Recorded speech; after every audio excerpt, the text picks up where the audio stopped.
Hello everyone. हामीले दैनिक जीवनमा गर्ने केही सानातिना बानीहरूले हाम्रो दिमागलाई बिस्तारै कमजोर बनाइरहेको हुन्छ।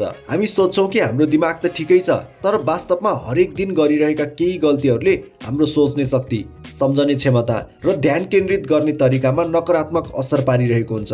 अनि सबैभन्दा डरलाग्दो कुरा त के हो भने यो बानीहरूले हाम्रो दिमागलाई असर पुर्याइरहेको छ भन्ने कुरा हामीलाई थाहा नै हुँदैन।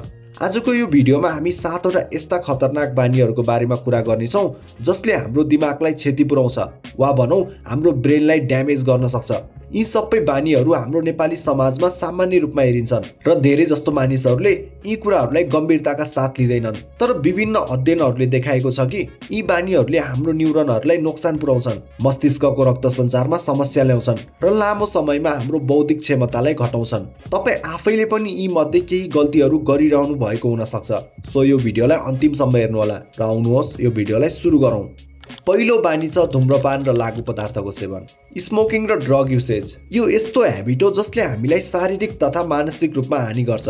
यो कुरा सबैलाई थाहा छ, तर पनि धेरै मानिसहरूले यसको नकारात्मक असरहरूलाई इग्नोर गरिरहेका हुन्छन् र धेरैले त यो बानीलाई छोड्न चाहेर पनि छोड्न सक्दैनन्। नेपालमा धुम्रपान गर्ने मानिसहरूको सङ्ख्या कम छैन, चाहे त्यो चुरोट होस्, गुट्का, बिडी वा अन्य कुनै प्रकारको सुर्तीजन्य पदार्थ।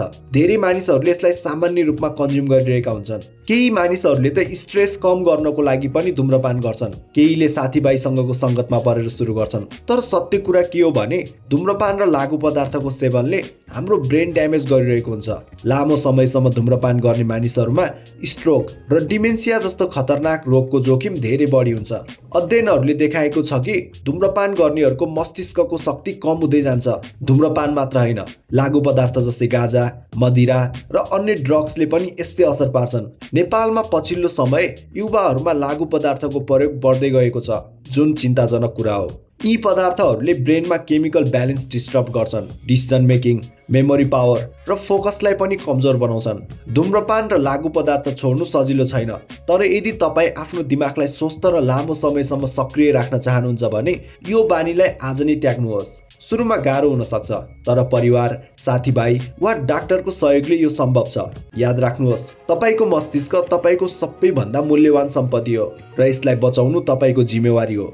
दोस्रो बानी छ लगातार तनाव लिने र धेरै रिसाउने।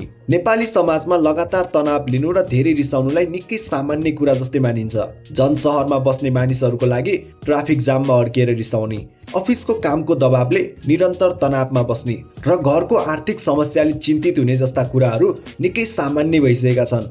स्टुडेन्टहरूको कुरा गर्ने हो भने इक्जामको तनाव, रिजल्टको चिन्ता, फ्यामिली एक्सपेक्टेसन, यी सबैले उनीहरूलाई निरन्तर स्ट्रेसमा राख्छ। तर के तपाईँलाई थाहा छ यो लगातारको तनावले हाम्रो मस्तिष्कमा के असर पार्छ?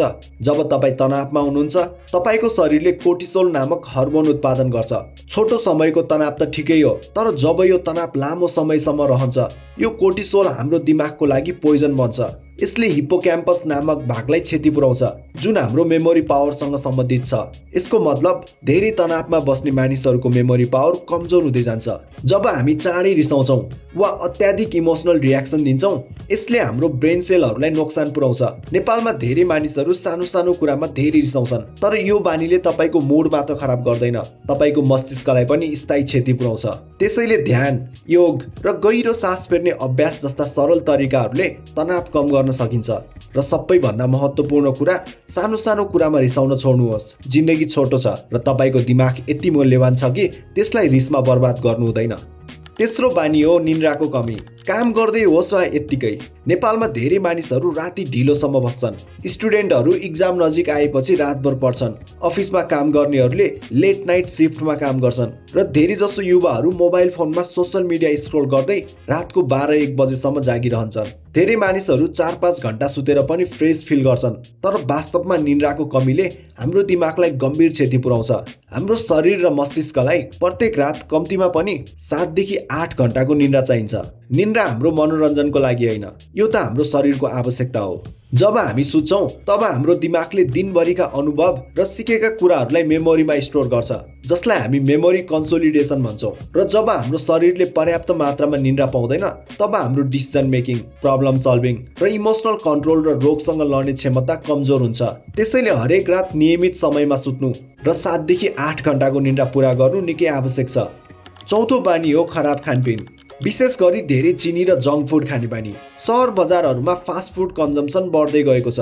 Momo, chowmein, pizza, burger, cold drinks, chips, chauchau यी सबै कुराहरू अब हाम्रो दैनिक खानाको हिस्सा बनिसकेका छन्। प्याकेज्ड खानेकुराहरूमा धेरै चिनी, तेल, नुन र अन्य हानिकारक केमिकलहरूको मात्रा धेरै हुन्छ, जसले हाम्रो दिमागमा विभिन्न नकारात्मक असर गर्छ। लामो समयसँग धेरै चिनी खाने मानिसहरूमा मेमोरी पावर कमजोर हुने, सिक्ने क्षमता घट्ने र मानसिक रोगहरू जस्तै डिप्रेसन र डिमेन्सियाको जोखिम बढ्ने अध्ययनहरूले देखाएको छ। जङ्क फुडको कुरा गर्ने हो भने यसमा ट्रान्स फ्याट र अनावश्यक तेल धेरै हुन्छ, जसले ब्रेन सेल्सहरूलाई कमजोर बनाउँछ। नेपाली घरहरूमा खाना पकाउँदा धेरै तेल र मसला प्रयोग गरिन्छ, जुन स्वादिलो त हुन्छ तर स्वास्थ्यका लागि हानिकारक पनि हुन्छ। पाँचौं बानी रहेको छ धेरै स्क्रिन टाइम। आजको युगमा हामी मध्ये धेरै जसो मोबाइल फोन, कम्प्युटर र ट्याब्लेटमा दिनको धेरै समय बिताउँछौँ। बिहान उठ्ने बित्तिकै मोबाइलमा फेसबुक, इन्स्टाग्राम स्क्रोल गर्ने, युट्युबमा भिडियो हेर्ने र राति सुत्नु अघिसम्म पनि हामी स्क्रिन नै हेरिरहेका हुन्छौँ। यो त हाम्रो दैनिक जीवन बनिसकेको छ। नेपालमा पनि स्मार्टफोनको बढ्दो प्रयोगसँगै धेरै मानिसहरू दिनको 5 देखि 6 घण्टा भन्दा बढी स्क्रिनमा बिताउँछन्। विशेष गरी युवा पुस्ता त लगभग स्क्रिनमा नै बाँचिरहेका छन्। तर लगातार स्क्रिनमा हेरिरहँदा हाम्रो मस्तिष्कलाई निरन्तर उत्तेजनाको बाढी आउँछ, जसलाई हामी डोपामिन भन्छौँ। फेसबुकमा एउटा पोस्ट, त्यसपछि इन्स्टाग्रामको स्टोरी, फेरि टिकटकको भिडियो अनि युट्युबको सर्ट्स। यो निरन्तर उत्तेजनाले हाम्रो मस्तिष्कलाई एउटा ठाउँमा केन्द्रित हुन दिँदैन। परिणामस्वरूप हाम्रो एटेन्सन स्प्यान यानि कि हाम्रो एउटै काममा ध्यान दिन सक्ने क्षमता घट्दै जान्छ। अध्ययनहरूले देखाएको छ कि अत्याधिक स्क्रिन टाइमले ध्यान केन्द्रित गर्ने क्षमतालाई कमजोर बनाउँछ र मानिसहरू कुनै पनि कुरामा लामो समयसम्म फोकस गर्न सक्दैनन्। अत्याधिक स्क्रिन टाइमले हाम्रो आँखामा पनि समस्या ल्याउँछ र यसको साथै निन्द्रामा पनि समस्या पुर्याउँछ। फोन र कम्प्युटरको स्क्रिनबाट निस्किने ब्लू लाइटले हाम्रो दिमागलाई भ्रममा पार्छ र मेलाटोनिन हार्मोनको उत्पादन घटाउँछ, जसले गर्दा हामीलाई सुत्न गाह्रो हुन्छ।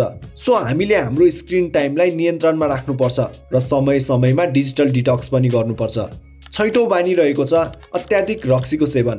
नेपालमा सामाजिक र सांस्कृतिक कार्यक्रमहरूमा मदिरा पिउने संस्कृति निकै सामान्य छ। साथीभाइसँग भेट्दा, चाडपर्व मनाउँदा वा तनाव कम गर्न भनेर धेरै मानिसहरू नियमित रूपमा रक्सी पिउँछन्।